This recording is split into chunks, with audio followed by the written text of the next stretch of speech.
1000 മാസങ്ങളെക്കാൾ പവിത്രമായ രാവ്, ആകാശവും ഭൂമിയും ചേരുന്ന രാവ്, ആകാശത്തുനിന്ന് ലക്ഷോപലക്ഷം വരുന്ന മലക്കുകൾ ഭൂമിയിലേക്ക് ഇറങ്ങി വന്ന് ആശീർവാദങ്ങൾ ചൊരിയുന്ന പുണ്യരാവ്, അതെ ലൈലത്തുൽ ഖദർ എന്ന മഹത്തായ രാവ്. വിശുദ്ധമായ ഖുർആൻ പരിചയപ്പെടുത്തി ഇന്ന അൻസൽനാഹു ഫീ ലൈലത്തുൽ ഖദർ. ആ ലൈലത്തുൽ ഖദറിലാണ്, ആ നിർണായക രാത്രിയിലാണ് നാം ഖുർആൻ ഇറക്കിയത്. സഹോദരങ്ങളെ, പരിശുദ്ധമായ റമളാൻ്റെ അവസാനത്തെ 10 നമ്മൾ പ്രവേശിച്ചിരിക്കുന്നു.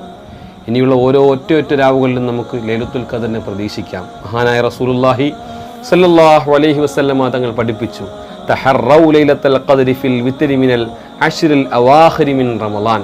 റമളാൻ്റെ അവസാനത്തെ 10 ഒറ്റ രാവുകളിൽ നിങ്ങൾ ലൈലത്തുൽ ഖദറിനെ പ്രതീക്ഷിച്ചിരിക്കണം. പാതിരാത്രി ഇഅ്തികാഫിൻ്റെ നിയത്തും വെച്ച് പള്ളിയിൽ സജീവമാകണം. സഹോദരിമാർ വീടുകൾ സജീവമാക്കണം. അള്ളാഹു നമ്മളെ കബൂൽ ചെയ്യുമാറാവട്ടെ. അസ്സലാമു അലൈക്കും വറഹ്മത്തുള്ളാഹി വബറകാതുഹു.